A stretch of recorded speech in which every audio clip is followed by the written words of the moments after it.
Okay, I'd like to begin proceedings by acknowledging the traditional custodians of this unceded land upon which this event is taking place, the lands of the Wurundjeri Woi-wurrung people, members of the Eastern Kulin Nation. And I pay my respects to their elders past, present, and those who are emerging, and to all Indigenous and Torres Strait Islanders who might be witnessing this presentation. Here at the Faculty of Architecture, Building and Planning in the Melbourne School of Design, we want to acknowledge and also affirm that Aboriginal and Torres Strait Islanders people have had and still have laws and laws that predates colonization. As built environment and design experts, we join in their responsibility to care for country and to thank our traditional owners for sharing their knowledge with us. I want to welcome everybody here. It's great to have two good friends up here to actually give an introduction to a scholarship that they've been able to make available to students around architectural drawing. So I'm not going to speak really about it. I'm just going to really turn it over to Roger and to Bob and let them give some background, show some examples of how this scholarship emerged and what its purpose has become, but also to be available for questions for anybody that is, and hopefully everybody that's here is interested in submitting for this scholarship, and I'll let them take it away. Thanks. So today we thought, I realise this is going to get recorded so many more people will hear this and see it. So we've got a range of material from the exhibition that was run this time last year, and we just wanted to quickly tell you the story of how it came into existence. And in a way, it's a parable about how creativity happens and thinking on your feet, which is a lot to do with hand drawing, actually. So Bob and myself have put this together, but Bob, you had a great introduction the other day just about why we're here and the big sell. And what's in it for you? Of course, we go anywhere for red wine, so one night over red wine we were talking about drawing, and we sort of concluded that, well, you know, it's all right talking about it, but we should do something about it, so what are we going to do? So, to cut a long story short, we ended up having a show, having an exhibition. But to do that, we literally rang 40 architects, all known to us, of course.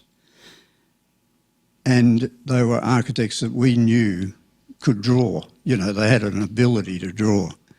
But on ringing them, it was quite interesting to get their responses, because I told them about what we wanted to do.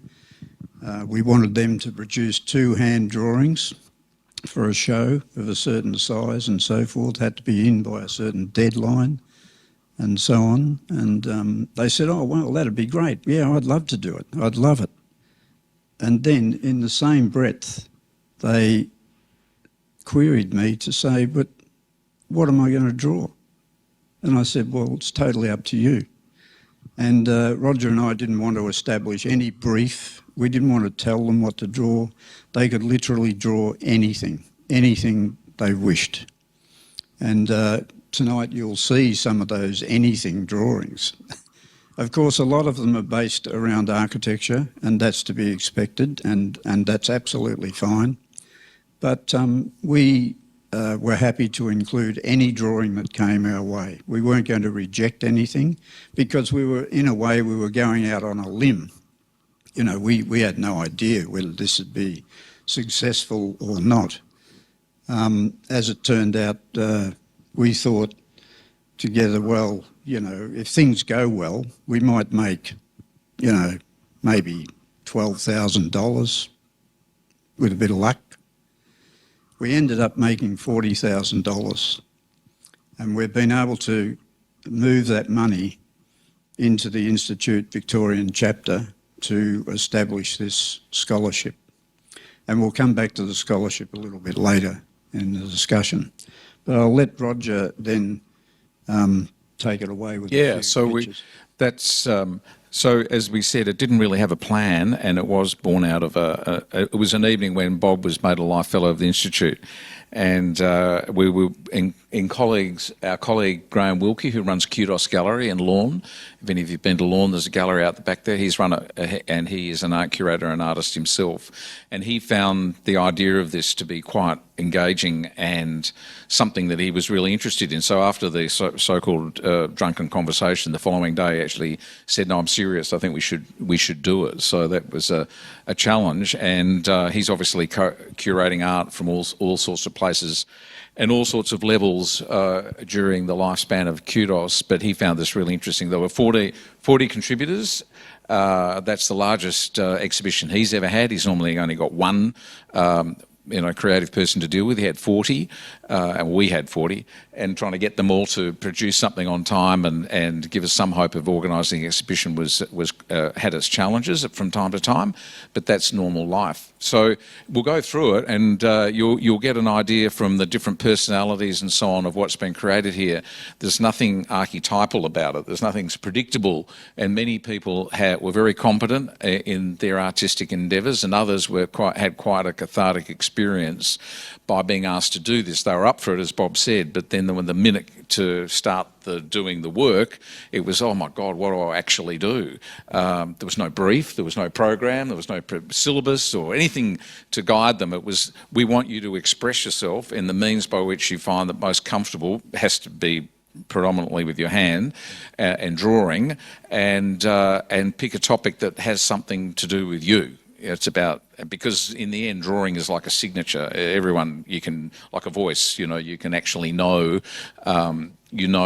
people's work by the way in which they do it. So going through this is the exhibition. And we had a small little table set up in honour of the days of the halcyon days of hand drawing tables and Bang & Olufsen radios and lots of little bits of paper, and we didn't have an ashtray or a stubby or anything like that, as we just had, that was later on. But so the first, and we'll quickly go through this, we'll try to, because there's 40. This is Alex Selenich, that Bob knows very well, and he was doing an abstraction of a house plan, I think, a roof plan. Sorry, it's a roof plan, I believe. And of course, you all know Alex. I think Alex was one of the first architects I actually telephoned. And of course, he was all over it. He said, "Yeah, of course, I've got 1 million drawings in the drawer." I said, "No, I don't want them out of your drawer. I want you to literally draw me 2 drawings, at least 2 drawings." So he obviously did that, and he was one of the first to reply and send them down, like we had them in a week or something. Yeah, and some people were so well organised and did that. I think most of what I know of architectural practice, you go along at this sort of bubbling along level, and then there's a crisis at the end and all the activities at the last minute. Well, he did exactly the opposite, which was completely antithetical to the average example, no matter what age you are. The next one is Amy Muir. She was at one stage president of our institute, and a very accomplished architect. And Bob, explain this. Yes, well, if we can. If we can. It's a beautiful set of drawings, architectural based, of course, as you can see.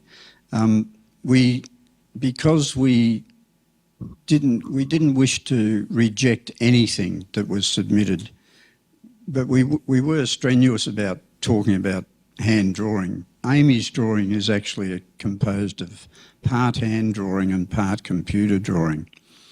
So, but we did in the end elect to include about 3 or 4 drawings that did have a bit of computer assistance. This was one that Amy did, so we were happy to accept it. Yeah.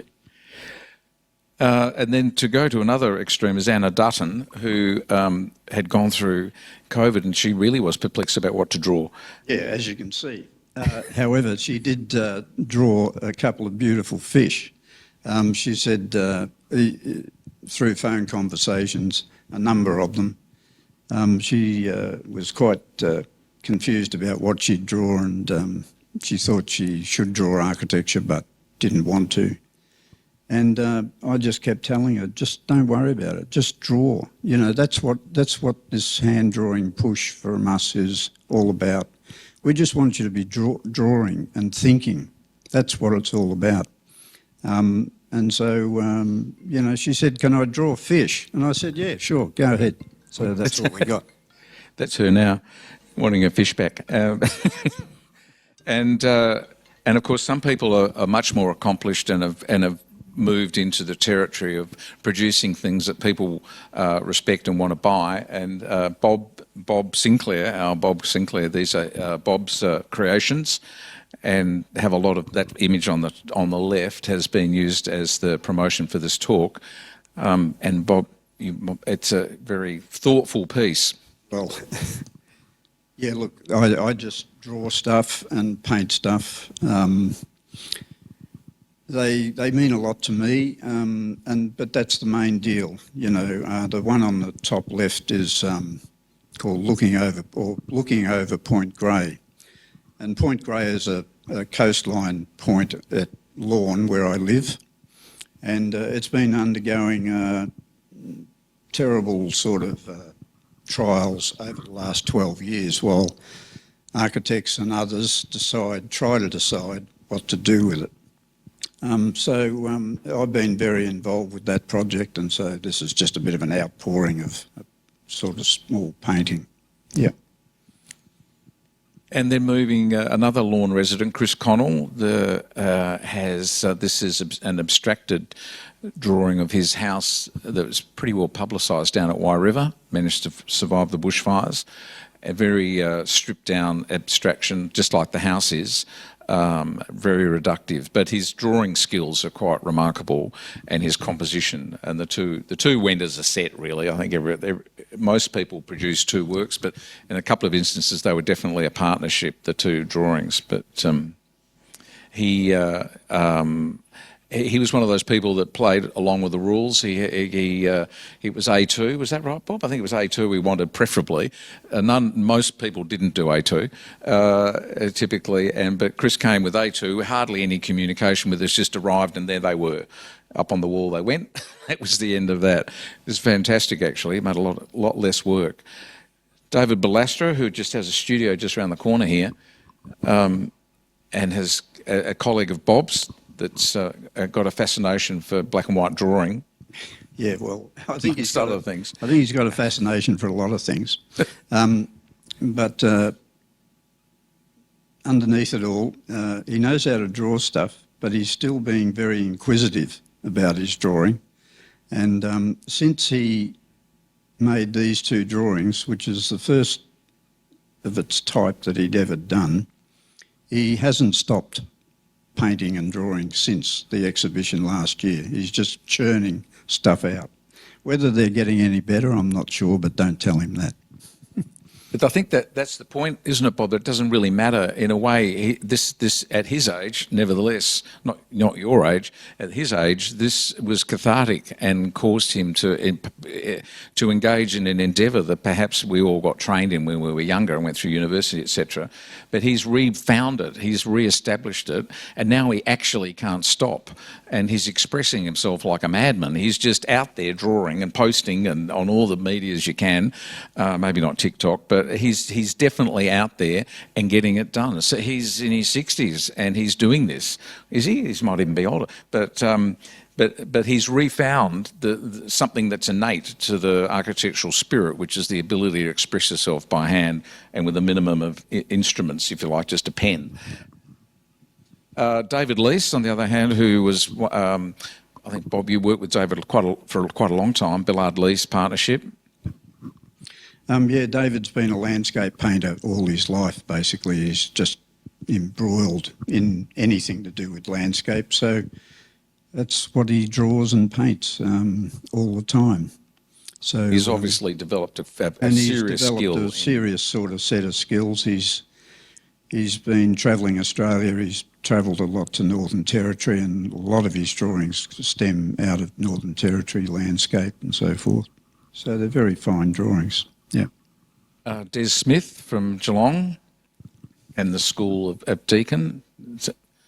Yeah, well, Des is well known. I'm sure you know Professor Smith. Des tutored here in the early 90s with me. that seems a long time ago. But Des has always drawn. He's a fine drawer, and his interest has always been in Aboriginal, within the Aboriginal content and context. And he has many, many drawings. I've known Des for a long time, and I've always seen drawings that he's produced over many years. And so that's Des's outpouring of his particular interest. And we asked for the drawings to be framed, so Des, being a bit of a builder himself, he sort of made these wooden pegs that went along with them. And they somehow seemed to work perfectly fine, you know, a bit out there, but they hung on the wall, and he managed to get the most prominent space in the gallery, so he was happy with that. And yeah, they were very good. Now, this is Emma Jackson, who's these, if you look carefully, are maps of Tasmania, which I think is where Emma's from, but she's turned these into tapestries, and she's done more work. And again, through this, this caused her to expand that interest, and she's been taking a rug around that she's had made along these lines, which is really to do with geography and geology and so on. And it just shows you the sort of cross relationship between all of the visual skills, whether it's science, geography based or whatever, the ability and capability of drawing and making a mark. Of course, you know, cartographic work was hand drawn, and you know, illustrating the landscape, contour maps, etc. And in this case, geology. But it made it into a beautiful thing, which you know, a piece of art really took it beyond its prosaic function, which is to map something. But it actually turned it into something. You can see Flinders Island up there in the close-up of the work. So she's had a lot of fun with that. This is Fiona Dunnan. Fiona Dunnan, she's an architect. Used to work with John Wardle, and she's a very fine architect, and she's been responsible for a lot of John Wardle's interiors over many, many years. She has her own practice now, which she's had for some time, and involves herself in free drawing quite a bit. This is one of the other drawings that was slightly assisted by the computer, but in a very different way. These drawings are actually produced on glass, so they were very significantly different to anything that we received. So they were really good.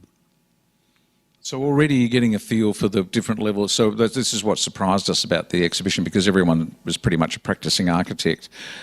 Of different age levels and experience, but everything you've seen so far is incredibly different, which I think is the heartening thing about it. And there's not a reduction to this, a sameness and a sort of an anonymity that comes from the drawing, which you could argue could happen through the digital means. Inevitably, if it's done by a person, it has a signature to it, and we all know about identity verification these days, and using different things that are to do with our DNA or ourselves as individuals. I think it's just a really interesting point. Moving on, of course, then we have the absolute quintessential architectural rendering by our Hamish Lyon, one of the Lyon families of many generations of architects. And the sketch on the right is, I think it's of a tour he did through Europe, and it's of a cathedral, of course, in Hamish's incredibly quick and effective sketching style, and then a very competent ink drawing with a one-point perspective of the spheres. I can't remember in Japan, but the penmanship of that and the skill of the execution is quite remarkable, especially when you see them in the flesh. The ability to capture reflection, light and shadow, it's everything to do with architectural rendering, but done, you know, painstakingly by hand. Now we've got a slightly controversial one here, Bob. Yeah, well, I always struggle with this one. This is produced by James Staunton, and I still don't know what to say about it. It's digitally produced. It's not hand-drawn. It's got something to do with Don Bradman, Dennis Lilly, and something to do with a bird. And I've discussed it with James, and he was very concerned. He sent it in to us, and then he rang me and he said, look, I couldn't draw it, but this is what I've done. It's generated by a computer. Is it all right? Will you accept it? I said, I don't understand it, but I'll accept it. So it went up on the wall with everything else, so that was good. This is Jan von Skyke, who has a particular fascination with Lego and has been assembling Lego sculptures about sort of A4 size. And he sent a couple to us, and they fell apart, which wasn't helpful because we had to find a picture of it and try and put it back together ourselves. And upon Jan's arrival, he said we got it completely wrong, but it looked okay. Anyhow, as part of it, he drew, if you can see the brick pattern here, but it just shows you, he just did that with a blue biro. He's taking very basic, a piece of paper, a blue biro, and then his brain and his drawing skills produced something that went, that had a quality to it that was beyond just a sort of a mark on a page or a jotting. And of course, that's there it is. So the Lego, the representation of Lego. Jill Garner, the government architect. Jill was one of the others that was floating outside the lines of pure drawing. And Jill wasn't sure what she could do to help us with the exhibition, but she said, I don't really draw things, but I make things. I make clothes. And so we were talking, and I said, well, if you make clothes, you must make a pattern, because you've got to have a pattern to make clothing. And she said, yeah, I make my own patterns. And so there's the quite beautiful pattern drawing that she makes to go about making the dress, which I believe was a wedding dress. Yeah. It was quite a stunning thing to have in the centre of the exhibition. So we're trying to keep pushing through, and here's John Wardle's work. Now, John, of course, is a very energetic architect, and he managed to produce 3 drawings. We didn't ask for 3, we asked for two. But this is of a house he's been building at Anglesey, and he had his working examples of drawings that he'd done to work out what the building should be like, and he actually drew those on the end. For some reason, he wanted to use a very long bamboo stick that he had made and stuck a pencil in the end of it. I think it was a very special pencil because he'd spent quite a lot of time telling me all about it, and then sort of drew it on the ground like painters can do sometimes. And I think he had a few goes, but that's the closest that he was happiest with that one. And then a whole sketching of the bricks with this, and the brick there is one he's had made specially, of course, and as only John can, and each of them is very different. So they made this clay and they pulled the brick up. So, like all of John's work, and the craft of it all is the story is as important as the outcome. John Clement, who has a childhood fascination with cicadas and Derwent pencils, so he managed to produce this what you might find in a biology book, or Sir Joseph Banks, when he recorded our wildlife in Australia or elsewhere, just perfect illustrations that would be any encyclopedia would be happy to have, I think, as illustrations of that entomology and so on. So, and of course, my wife was taken with these, and they're now hanging on our wall at home. I realised that when we went home that they were in the car. I thought John's left his stuff in our car again. This is Karen Alcock, isn't it? Karen Alcock, yeah. I think it's basically the drawing of a pine cone from 4 elevations of a pine cone. It's a very small drawing, but it's very beautifully organised and thought about, and it's quite exquisite. Carl Fender, or Fender Katzel, it depends which way you want to put those letters together. Now, Carl himself is an exquisite drawer. He just didn't realise it, I don't think, until I pointed out some of his doodles that I know he'd put on the internet.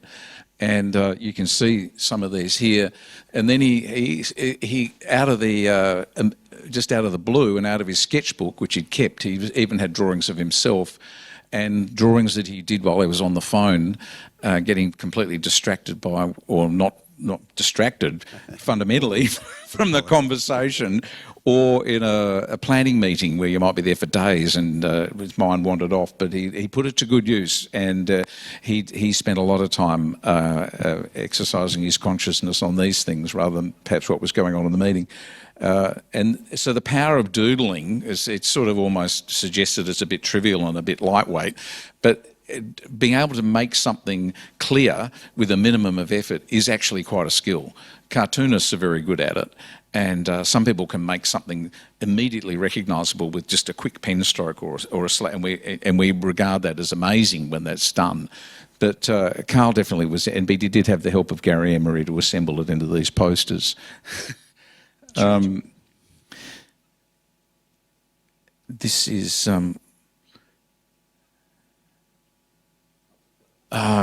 sorry, Carl. Katica Pedicic, that's right.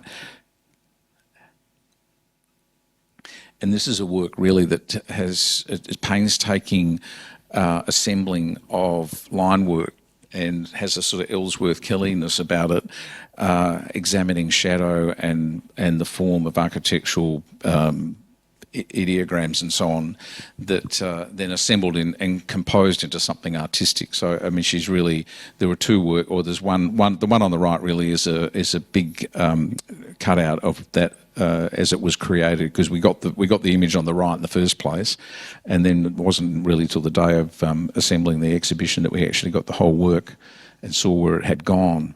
A fantastic piece. Kirsten Thompson. Kirsten probably took the most encouragement because of her busyness with the Bundanong Gallery at the time. So we said, well, you must have a sketchbook. You do. I know you have that, and because she brings one to every meeting. And so she sat in her room when she was staying out there and sketched what she could see through the trusses, the beautifully designed trusses of that building out into the landscape, and that's her version of it. Along with a model, we actually got the model as well, didn't we? A massive foam core model about how to make a joint between the members of the truss. That was just much fun. And then we have some really light and romantic work, and quite intellectual, really. Yeah, these are from Bindi McLean from NNBW. Bindi and Marika both produced drawings for the show, and they were both similar in a way. They were different, but you know, this is sort of drawing that's, you know, bordering on telling, you know, it's basically a poem, you know, so you have to be close to it. You've got to read those words and so forth. So it's a very particular piece. And used with material she had around her house from her kids, and just pencils, anything that were, you know, that long, and very resourceful, if you like. This is Marika's drawing. It's a house they were working on at the time. So it's just an exploration of what we all do as architects. You know, we're always wanting to search out, you know, and think about, you know, what are we actually making here? Like, what does the plan look like? Or am I worried about the section, you know? And so much of our drawing freehand is always, you know, some of our best buildings have started with architects understanding the section. They draw the section before they draw anything else. And then out of the section, after a lot of thought, a plan develops. So there's lots of different ways to think about drawing when you're physically doing it. And that's what we want to keep impressing upon you, that as you're drawing, we know that you're thinking. You've got no choice because the line is telling you where to go. You know, your thought processes are telling you about the building that you're trying to develop and plan. And whether you're drawing the beautiful plan or the exquisite section or all of that all at the same time through some axonometric or something, it doesn't matter. But what the drawing is doing, what you're physically doing, is giving yourself enough time to think about architecture. And that's, you know, the critical piece that involves our free drawing.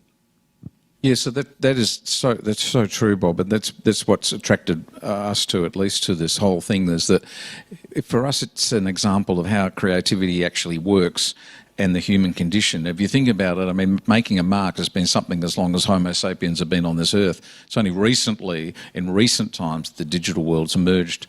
But it shouldn't be seen as competition. And I think it's about enabling the skills and innate aspects of one's being to enable creativity to happen, to create that space. Now, the other thing, of course, is creativity is never comfortable, but that's okay. I mean, if you're not actually a little bit uncomfortable about it and exploring new things, there's no new idea that's happened in the world that's perfect on day one. So too with the drawing. And the great thing about drawing is you can adjust it, you can move it, you're moving as you go. And it's a bit like life, really. There's no real grand plan. You actually move through life equipped, hopefully, with many skills to get you through it. But you can't say what's going to happen tomorrow. It's just like in a way with a drawing. You can't really say how it's going to be like at the end, but you work on it. And in a way, sometimes they get their own life and you work out how to have a relationship with that drawing and communicate. And it gets to a point where it's done its job. Sometimes it's a very detailed job about communicating something about being built. Something's an intellectual job, or something is just about expressing what you think about life and the topic at hand. Mark Jakes here, being a landscape architect, is an expert at this because he's often having to draw something about the natural environment, and he uses a multimedia. He uses balsa wood and bits of Tipex and drawing and paint and colour, and sometimes he told me he does a lot of axonometric drawings with a blue pen because he found the black pen, everyone drew in a black pen, and he wanted people to pay more attention to his drawing, so he drew it in a blue pen. And the first question, why would you draw that in a blue pen? Which is so he's got their attention immediately. And then we have the romantic work, if you like, of with a person, Nigel Bertram, who's obsessed with Metropolis. Nigel Bertram. No, I keep saying that. Sorry, I didn't. Nigel Fitton. Nigel Fitton. Yep. Yeah, Nigel's been obsessed by the constructivists and so forth, and he maintains, he draws this stuff all the time, just all the time, you know. Yeah. And he's been well recognised for it. He was awarded a prize at the regional Mornington Regional Gallery just last year for one of these similar type drawings, bigger than these, but yeah, quite heroic. Yeah. Quite heroic drawings. Yeah. Now this is a beautiful set of drawings by Patrick Ness of Cox, who is the quintessential draftsperson, as we found out. And you may look at this and think, and certainly when you get up close to it, you have to go and really stare at it, because it's a beautifully drafted drawing that today people would think was done with a computer. And you realise it's not done with a computer, because there's a couple of ways you can tell that, but one is the line work, there's crossing your lines when you get to a corner. Each tree's a little bit different. It's not cut and pasted. And the work is just, it's exquisite in terms of drafting capability. And then of his two favourite projects, obviously, he's responsible for. Yeah, well, I mean, these drawings are just pure draftsmanship, you know. I mean, they're just, these drawings are actually 2 metres long.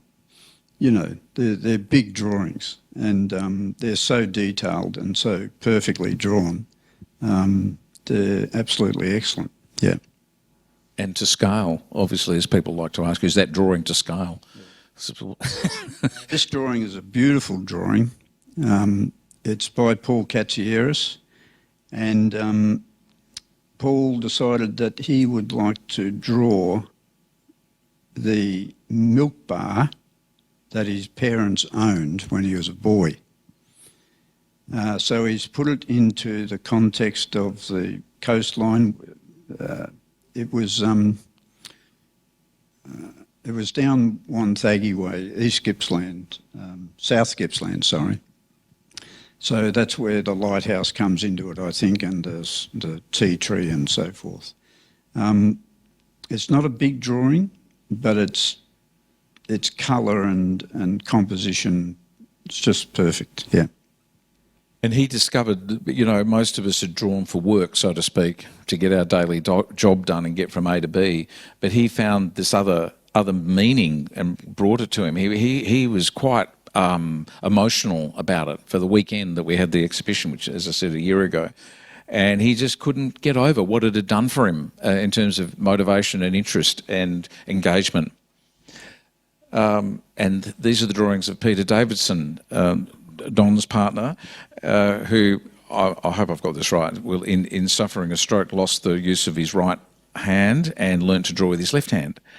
And does these amazing drawings, contours. Well, I think of them as contours. I think they're amazing mapping. But he's so. I've watched him do it. He just starts and then he just keeps going until it's finished. And an hour later, I don't know how long it takes him, but whatever time it takes, he just sits there and does it until it's finished. So he's almost like a human print machine. He just has it in his head. And I think the lines discover themselves as he goes along, and each of the compositions is obviously different. And it's a mark, in a way. It's that you'll see one of those and that's Peter's work. Another colleague, Peter Dredge, who has an ironic twist to his personality and loved to use the architectural figure. We all learn to draw the architectural figure with no arms, a small head and a sort of funny shaped legs and stuff. It makes sense to all of us. But then he assembled it in a commentary about construction and domestic architecture. Peter Elliott. Yeah, Peter Elliott, two beautiful drawings, small drawings.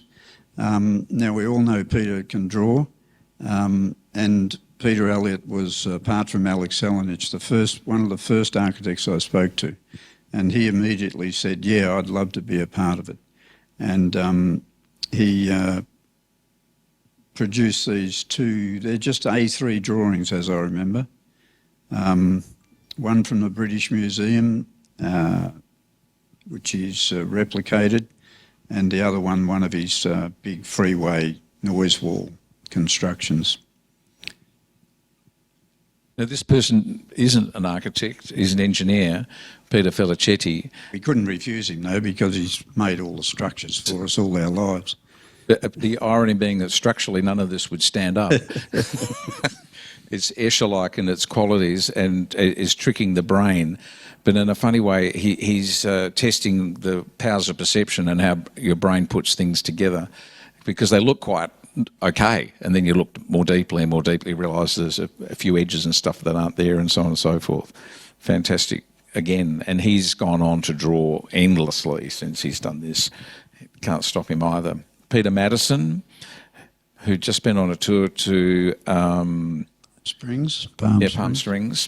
He was very taken with that and decided to record that, and lovingly and in his inimitable style. This is Peter Malat from 6 Degrees, and he decided to draw his wife. Because again, I think we put some pressure on him to produce, and they were at home, and he just went for it.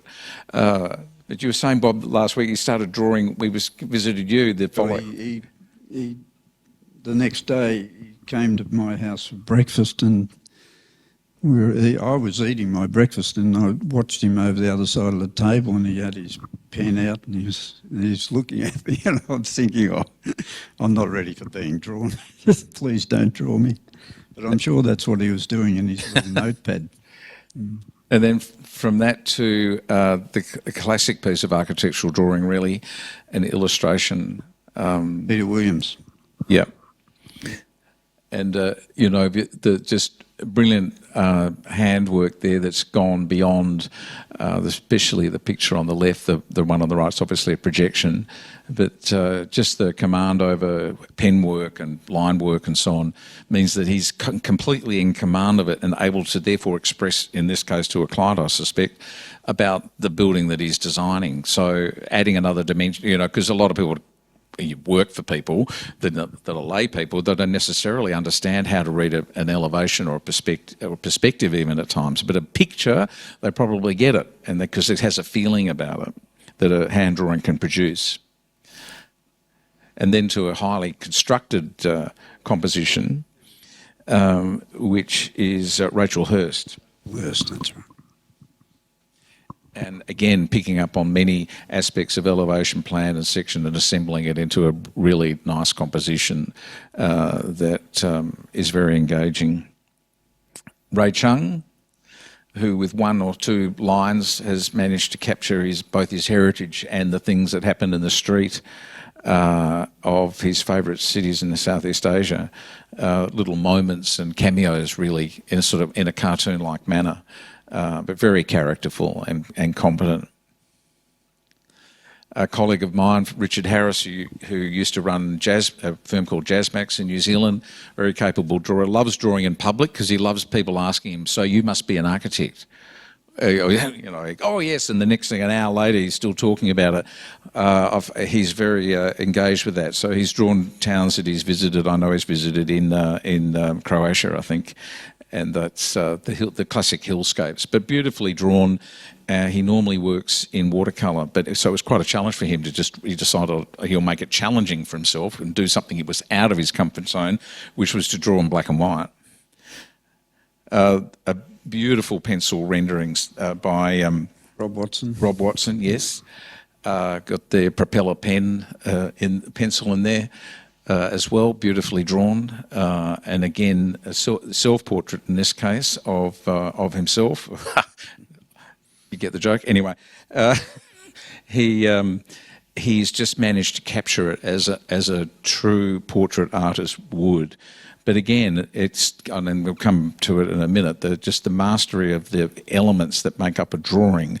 If you look closely and really deeply into them, sometimes they're remarkably simple. It's just the way they're put together. So I think all of this to say you're seeing a lot of work here that people have got a high degree of competence about. Some of them nervously approach that, but they're still pretty competent. And the big thing, if you've got some natural skill at drawing, that's fine. But people who haven't got it shouldn't say, "Oh, well, I can't do it because I can't draw like you." That's really stupid. I mean, you only get better through most things through practice and repetition. And that's largely how people who are excellent at any area of endeavour in the human condition generally do that. There's nothing that replaces training and hard work, really. And this is a drawing that exhibits all of that, or a set of drawings, which was of a subject that was highly topical. It's Rob Stent and his drawings of Jan Utzon's house at Canlis in Mallorca.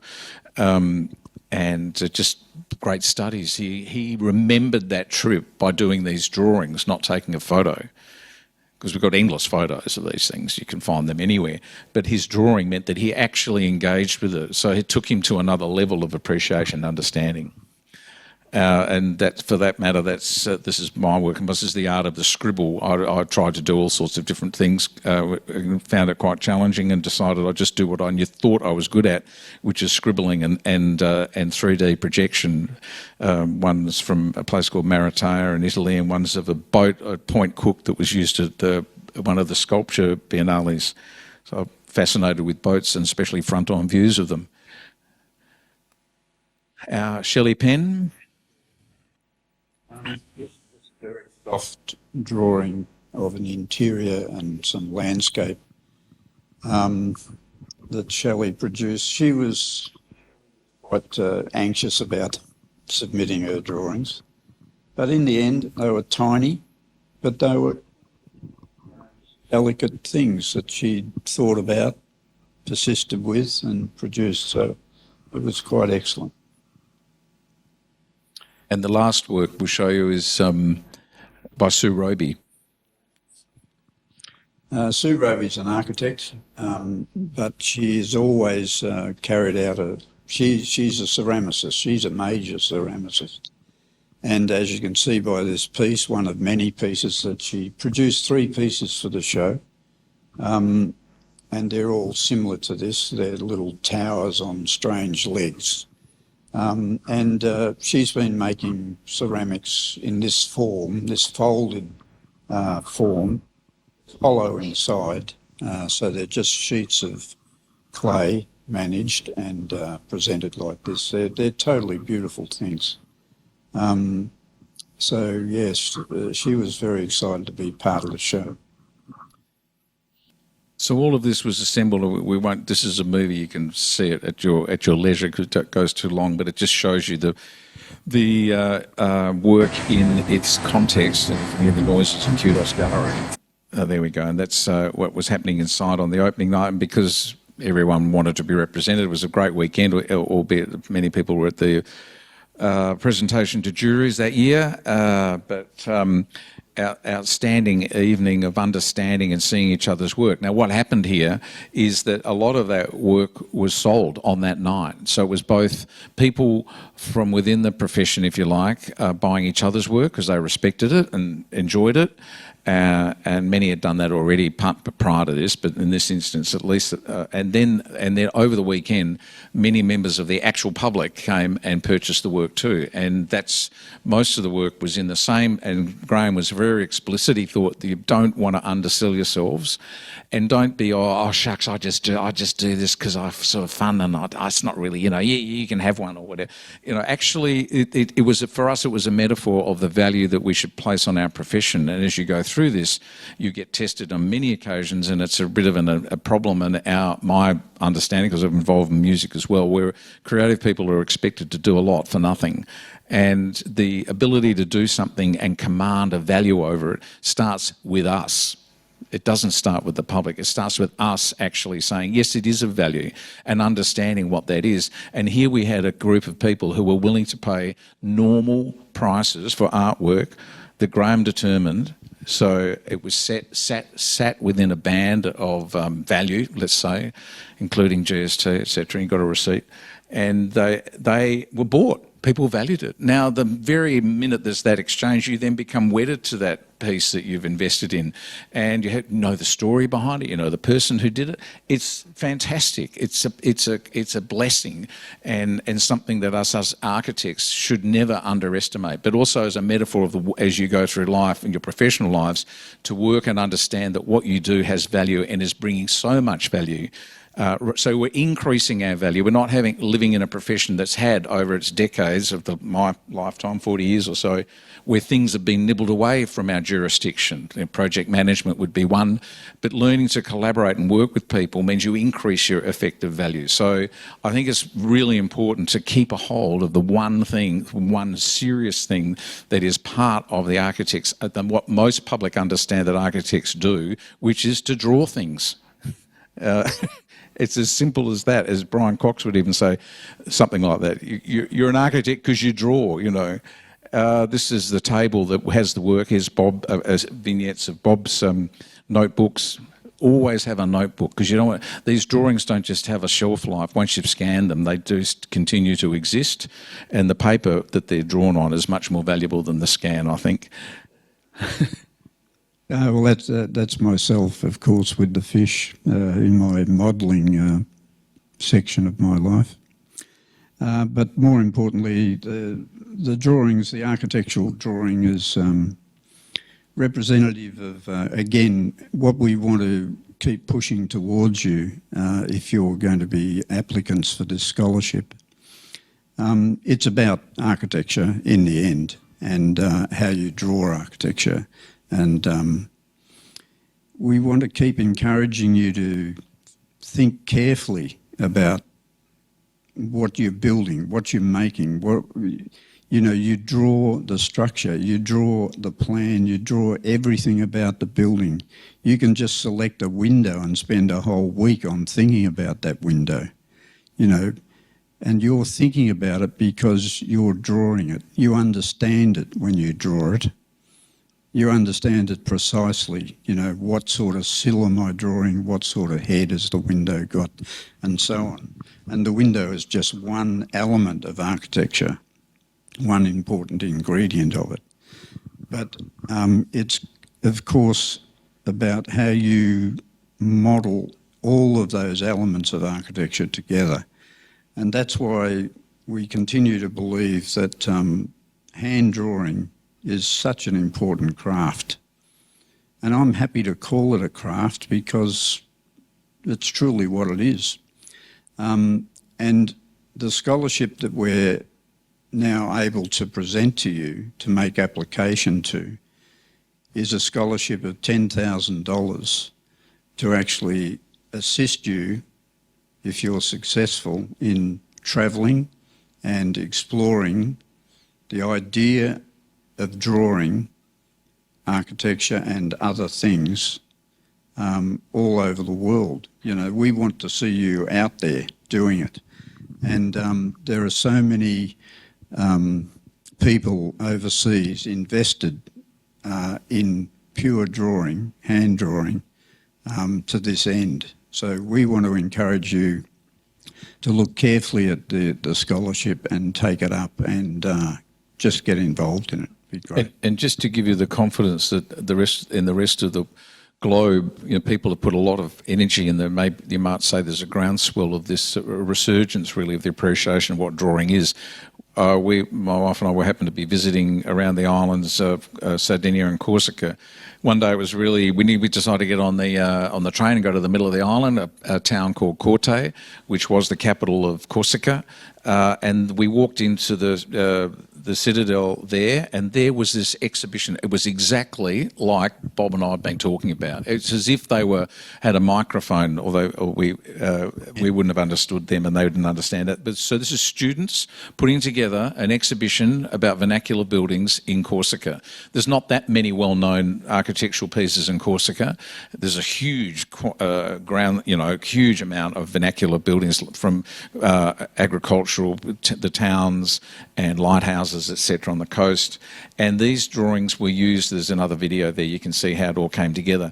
So these were all out of notebooks, and then they were turned into this gallery exhibition, and some of the drawings were made up into sort of like, 6 foot tall, and they were really big. But the craft, and so they're done by people like in your age bracket, your generation, drawing in the street and being able to produce diagrams and draw, well, not even diagram, that is an illustration, and they were able to express it and then turn it into an exhibition that the public in general, the tourism public in particular that go to these towns, will engaged with. That's what it was. It was actually interesting, and what's more, you learnt something about the vernacular architecture and the history of that island.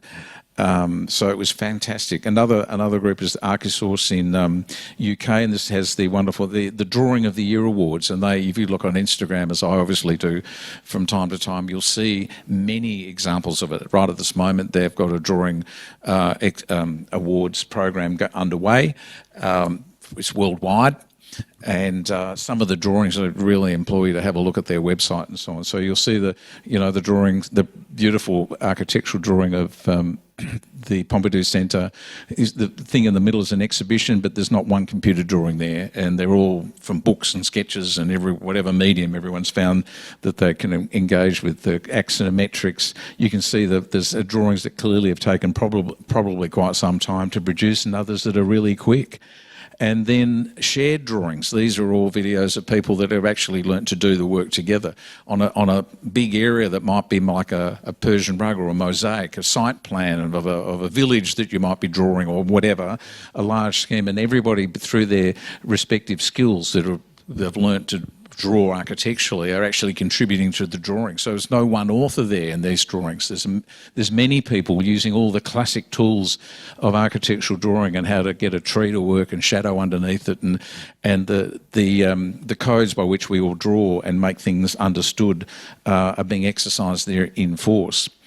And then there's an endless supply. Once you start into this massive rabbit hole, that you will find amazing examples of people who aren't even architecturally trained in any way whatsoever, are just interested in drawing. And that's a whole other world.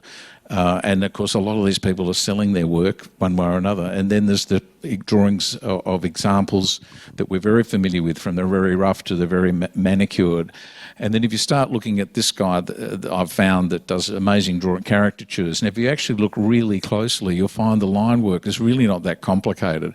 He's got a very good sense of anatomy and can actually draw a caricature. That is one of the hardest things I should tell you. Drawing something that looks like someone is actually actually really hard. And then you have artists. This is a guy, Gordon Walters from New Zealand, who's no longer with us, but he had loved these examinations of figure and ground using the Maori motifs and the koru, etc. And you can see that picture in the middle. He's actually painting it. He's drawn it and painted it. This is way before anything digital could help you do this. And he designed the logo for Air New Zealand that you'll know from their aircraft. And the drawing on the right is something completely out of the bag. That's him drawing a picture of a town, like we might draw very quickly. And the other work is painstaking and fastidious. Then there's the crazy and the quick, a cartoonist on the right there that's just making something funny and a commentary, but nothing that's correct from an anatomical point of view, but it's fun, interesting. This is I was showing Bob this earlier today. I was given these set of drawings from a great-great-grandfather who was a portrait painter from the 1800 to 1890, and that was the order that didn't have photographers in those days. He drew every famous person that was in power in the UK at the time, and these are his drawings. And he eloped with his wife to Florence at the age of 20, and they sat in the gallery, and they drew famous paintings and famous sculptures. But again, learning the craft of drawing, illustration, chiaroscuro, etc., all those things that make, when his later life, amazing drawings. And then there's a drawing where you're just explaining something to someone who's trying to build something for you. And you can see all the scruffiness. The thoughts are embedded on the page. They're not forgotten. It's like a thought can vaporise, but something, once it's recorded, has got some durability, and you can go back to it, especially when you're dealing with the builder. It's sometimes quite handy to do that. Go back to what you thought you'd agreed. So the scholarship, as Bob's just quickly outlined, there's a whole lot of information on the Institute's website about it, the details of it. But the basic, the big sell is that it's $10,000 and will be annually. Yes. Well, $10,000. The scholarship Dylan is here, and you'll be able to get all the information regarding the scholarship and what you're required to submit. As I recall, you're required to submit 6 hand drawings, and then write various text and so forth, a short essay to go with it, to explain, what your feelings are about drawing and how you're seeking to pursue your drawing in your travels. So again, we want to encourage you all to take it seriously and think about it, and we wish you all the best in making an application. Also, don't forget, next year, in April next year, we'll be holding the second exhibition of drawings at Kudos in Lorne, and we'd love you all to produce some work for it. So please bear that in mind as well. So information for the next show in 2025 will also be released by the Institute a little later, about middle of this year, we hope. So we're pretty amazed and pleased, I suppose, to be able to bring this to it started off as a very casual thing and has emerged into something that's got some groundswell. First state, when we are a federation, we like to compete with every other state in our federation, and Victoria is the first to do this, and and I think it'll be picked up pretty quickly by the others as well, and especially wishing to foster the skills and arts of those that are in the master's years. And these institutions that teach architecture here in Victoria. And just to finish off, I found this the other day because I thought it was, when I was younger, I went to some property conference. This is a conference where you meet people other than that are like yourself, definitely not like yourself, and you'll be one of a few architects that seem to be a bit odd in the room amongst all the other property people. But they had Edward de Bono speaking. Now, Edward de Bono is not an architect. You may not have heard of him, but older people might have. A brilliant exponent of lateral thinking. I mean, lateral thinking is definitely part of an architectural practice, and understanding how to look at a problem when you keep butting up against it. Do you just keep butting up against it, or do you go around and look at it from another angle and try to find the way in to solve the problem that you're being challenged with. And Edward de Bono's illustrations or talks about lateral thinking were remarkable. He would sit there with an overhead projector and he would talk through his work. Now, I haven't obviously got any of those. You can look it up and see him. They're really basic cartoons, but they're diagrams about how to think. And they are fascinating. And some of what he said here is the visual language shows the interplay of complex factors in a way that would be very difficult if using verbal language. Now, some of us like to use a lot of language and complicate what's simple and make it sound really complicated, therefore it must be good, which is what he's doing, is distilling it back to something really simple and communicable and able to be told to someone who doesn't necessarily understand the deep aspects of our profession or what we do. So he used this to explain difficult aspects and understanding of how to think. This interplay contains powerful factors, but also uses the more subtle factors and nuances. For example, a picture of a building is always going to be more comprehensive than a verbal description. So I'll just leave it there and just get you to have a look at his deep and long work in this world, because it really helped me a lot. And I think in terms of problem solving, a lot of big stuff I've been involved with requires you to think of lateral thinking a lot, about how to do it, and equip me with tools to do it and explain to clients what I was on about. So on that note, we'd like to thank you for having us and listening. Thank you very much. For your attention, thanks. Just before we finish up, maybe just to be clear for the benefit of the students, obviously the real information is on the website through the Institute of Architects, the Victorian Chapter Institute of Architects, and we'll make that available. We'll send it around to make sure everybody has a copy of that. But the deadline is when? For the submission for It's in October. Okay. I know we're assessing it.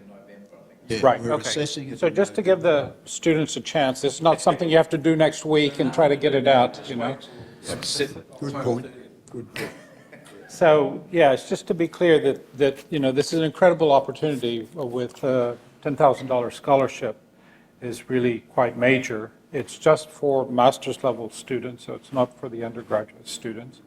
It's available within, you know, well, basically through Australia, but particularly here in Victoria where it's being promoted and such. So just something to start working towards and thinking towards. And we'll make sure that you have information on what's available coming up. Are there any questions from anybody that's here in the audience currently? Hi, I'm just wondering, for those 6 pieces, do they all need to be relating to the research that we're proposing for the traveling, or could they be like, they should be cohesive as one central idea? I think it's totally up to you. Yeah, no, they could be 6 separate ideas about drawing. Yeah, they don't have to be a cohesive piece. Okay, and just before we end, this was not planned, it's not something that was set up, but I just found out that the DES, one of our student-led organizations within the faculty, is sponsoring a drawing class on Thursday with Alex Duthwaite. This is from the Prince's Trust. And it's on Thursday from 10:30 until 3:30 over in the Griffin Gallery, which is in the 1888 building. And he's just there to really work through about doing architectural drawing and such.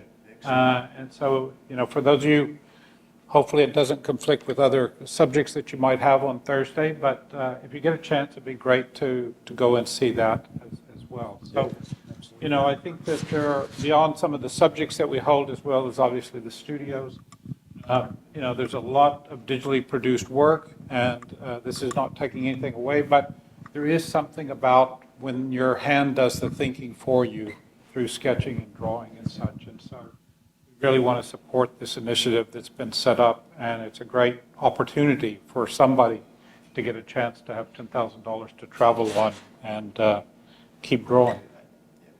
So, thank you. Thank you.